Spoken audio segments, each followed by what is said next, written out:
Ngayon, hindi ko alam kung paano gagana rito yung logic, mga kapatid, na sinasabi ng ilang mga kababayan natin na kailangan maipatala muna sa IHO ang ating West Philippine Sea para magkaroon tayo ng talagang patunay at matinding pinangahawakan na atin ang West Philippine Sea. Actually, mga kapatid, hindi naman kasi yan territorial waters eh. Exclusive economic zone lang yan. Pero paano kaya sa kalawakan? Meron din kayang meets and bounds pagdating sa ere? Meron din kayang mapa pagdating sa ere? Kasi mga tol, alam nyo hindi lang naman sa dagat tayo hinaharangan at pinupuna ng China maging sa himpapawid, no? Baka nakakalimutan ninyo mga tol Tulad na lamang nitong panonoori natin kung saan 85 nautical miles mga tol mula sa Bajo de Masinloc, no? Ay nire-radio challenge na tayo ng China at sinasabing yun daw ay kanilang teritoryo. Pag-usapan natin to mga tol, samahan ninyo ako. I'm just a young nigga chillin' on it. First time I seen ice was a Alright, magandang araw sa inyong lahat mga kapatid. Welcome ulit sa ating bagong video, reaction, review, commentary, opinion, criticism at kung ano-ano pa. I hope nakasubscribe ka na dito sa ating YouTube channel at kung ikaw naman ay nanonood dito sa ating FB page, syempre huwag mo rin kalimutan mag-follow and like. Maraming salamat sa ating mga bagong followers dyan. No? At happy viewing sa mga kababayan natin maging sa ibang bansa mga tol. No? So ito ay pag-uusapan natin dahil mainit na issue ngayon. Etong West Philippine Sea. But again mga kapatid, hindi lang po tayo sa dagat, sa karagatan, sa tubig may problema, kundi maging sa himpapawid. Katulad na lamang nitong panonoorin natin. Nagsagawa ng MDA flight o Maritime Domain Awareness Flight ang PCG. Nakatanggap ito ng radio challenges mula sa mga barko ng China. Pag-usapan natin to mga tol, panoorin natin to mula rito sa PTV Philippines. Sa kabila ng presensya ng mga barko ng China, patuloy ang pamamahagi ng tulong at pag-assist ng pamahalaan sa mga Pilipinong mangingisda sa West Philippine Sea. Kaugnay niyan, muling nagsagawa ng Maritime Domain Awareness Flight ang Philippine Coast Guard na nakatanggap ng radio challenges mula sa mga barko ng China. Again mga kapatid, kahit ang mga pro-China, hindi nila maitatanggi o hindi nila maitanggi na hindi kinikilala ng international law o ng UNCLOS o ng 2016 Arbitral Award, mga tol, yung claim ng China na 9-dash line at hindi pinapayagan o hindi pwedeng pigilan ng China, mga tol, ang pangingisda ng ating mga mamamayang mangingisdang Pilipino. Hindi man dun sa loob ng lagoon, kasi nga pinagmamatwid nila, yung Scarborough Shoal, hindi naman yan na kasama sa ruling O sige, hindi dun sa lagoon, doon sa paligid ng Scarborough Shoal, hindi pwedeng pigilan ng China ang karapatan ng Pilipinas na mangisda doon sa palibot ng Scarborough Shoal. Okay, pero mga tol, alam naman natin ang katotohanan na ganun mismo ang ginagawa ng China. Hinaharas, pinipigilan yung ating mga mangingisda na makapangisda doon sa paligid ng Scarborough Shoal, which is mga kapatid, exclusive economic zone ng Pilipinas. Tandaan ninyo yan mga tol, kahit yung mga pro-China hindi nila maipagtanggol yan. Tuloy natin. Si Patrick De Jesus sa sentro ng balita. Naglunsad nitong weekend ng Combat Readiness Patrol ang People's Liberation Army ng China sa Scarborough Shoal o Bajo de Masinloc. Base sa inilabas na detalye ng PLA Southern Theater Command, nagpalipad sila ng H-6K bomber aircraft na armado ng anti-ship missile. Habang nag-deploy din, To show of force yan yung ginagawa nila mga tol. Pero beyond 200 nautical miles of their exclusive economic zone ang ginagawa nila. Kasi yung Bajo de Masinloc mga tol, kung susukatin ninyo, ito yung sinasabi nyong talagang as in walang meets and bounds, walang coordinates mga tol, at talagang lagpas-lagpasan doon sa napagkasunduan sa UNCLOS na hanggang 200 nautical miles lang. Kasi kung susukatin mga kapatid, kahit i-search nyo, i-research pa ninyo kung gaano kalayo ang Baho de Masinloc sa China, aba, hindi lang 200 nautical miles, hindi lang 300 nautical miles ang layo niyan. Mga tol, yun talaga yung literal na paglabag. ng iba pang warship. Nito namang Lunes, nagsagawa ng Maritime Domain Awareness Eto na. o MDA flight ang Philippine Coast Guard kasama ang ilang miyembro ng media kabilang ang PTV News habang papalapit ng Baho de Masinloc sa distansyang 85 nautical miles. Habang papalapit ng Baho de Masinloc sa distansyang 85 nautical miles. Ulitin ko mga tol, habang papalapit sa Baho de Masinloc sa layong 85 nautical miles. Gaano ulit kalayo mga tol? 85 nautical miles. Sobrang layo pa niyan mga tol sa Baho de Masinloc. Sobrang layo pa sa Baho de Masinloc niyan, 85 nautical miles. Ano nang nangyari? Tingnan niyo ha. Habang papalapit ng Baho de Masinloc sa distansyang 85 nautical miles, sumalubong na sa sinasakyan naming Cessna Caravan ang radio challenges. Nanggaling ito mula sa warship ng PLA Navy. Nanggaling sa warship ng PLA Navy. Paano ito'y pagtatanggol ng mga pro-China na sinasabing ang Pilipinas kasi wala pang meets and bounds, ang Pilipinas kasi wala pang IHO, hanggang saan ba talaga yung ating nasasakupan hanggang 200 nautical miles ka, di ba? Pero ang tanong, anong ginagawa ng China dito banda sa atin? Napakalayo na ng bansa nila. Dapat yun yung unan-una nilang kini-question bago yung ipinaglalaban ng Pilipinas Nagigets ba ninyo mga kaibigan, mga kababayan? Dapat ang unang-unang kini-question, anong ginagawa ng mga barko ng China beyond, napakalayo mga tol, napakalayo mula doon sa kanilang exclusive economic zone which is 200 nautical miles lang din. Anong ginagawa ng mga barko ng China dito malapit sa bansa natin? 'Di ba? Sabihin na lang natin, sige, wala pang meets and bounds, wala pang coordinates sa IHO, kahit na meron naman tayong 200 nautical miles, pero sabi, hindi pa daw sapat yun. Kailangan daw meron tayong matibay na pinanghahawakan para hindi disputed. Pero ang tanong mga tol, ano ba ang pinanghahawakan na matibay ng China para magkaroon tayo ng dispute sa kanila? Kasi magkakaroon lang tayo ng dispute kung meron tayo parehong ipinaglalaban at meron tayong pinanghahawakan. Ano ba pinanghahawakan ng Pilipinas? At ano ba ang pinanghahawakan ng China? O sige, bibigyan ko kayo.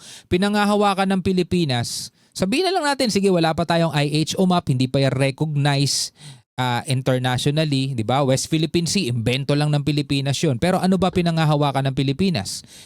2016 Arbitral Award, UNCLOS. Ano pinanghahawakan ng China? 9-dash line? Bukod doon, ano pinanghahawakan nila para mapadpad sila rito sa ating 200 nautical miles EEZ? Anong pinanghahawakan nila? Sinasang-ayunan ba ng UNCLOS yung kanilang 9-dash line? Hindi. Sinasang-ayunan ba ng international yung kanilang 9-dash line? Hindi. Ano pinanghahawakan nila?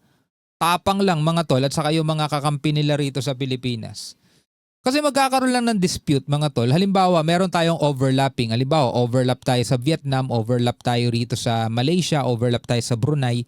Yun talaga, merong legal na dispute yun. May legal dispute yun. Mapag-uusapan yun.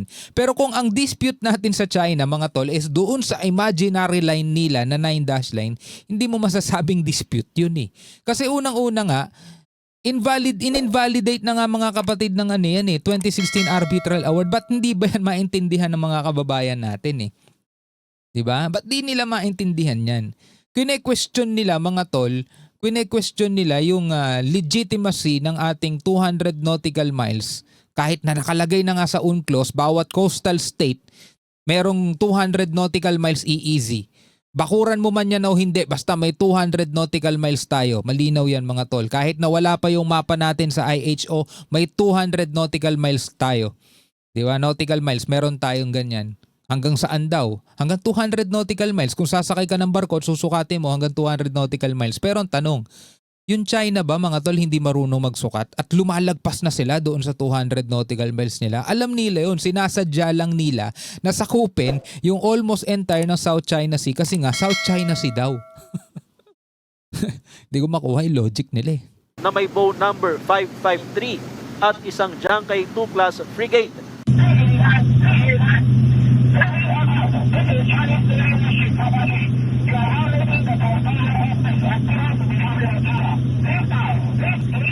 Oh, leave immediately. Pinapaalis tayo mga tol. Oh, himpapawid na yan ha. Baka naman yan ang magiging susunod na issue. Baka pati sa himpapawid baka tol, hanapan pa rin tayo ng mapa. Sasabihin kasi naman kayo Pilipinas eh. Ang ipinalista nyo lang sa IHO yung sa dagat eh. Paano yung sa himpapawid? Ako hindi na tayo mauubusan ng issue dyan hanggat maraming kumakampi sa China. Hindi na tayo mauubusan ng issue dyan kasi hindi naman talaga dagat lang ang inaangkin nila pati himpapawid eh. O paano ngayon natin susukatin ng himpapawid o di ba? Ganun din kung paano natin sinusukat yung karagatan, ganun din yung sa himpapawid. Kung gaano tayo kalayo, tulad nito 85 nautical miles distansya mula sa Bajo de Masinloc, sinasabi na ng China, leave immediately. Pinapaalis tayo mga tol. Yan yung radio challenge na mula kanina pa natin naririnig na ipinapadala ng warship ng PLA Navy. Nagpapatuloy yan habang papalapit itong ating sinasakyang Cessna Caravan ng Philippine Coast Guard sa mismong bahura ng Scarborough Shoal. Ang nakakalungkot mga tol, hindi ito magawang ipagtanggol ng mga tagapagtanggol ng China.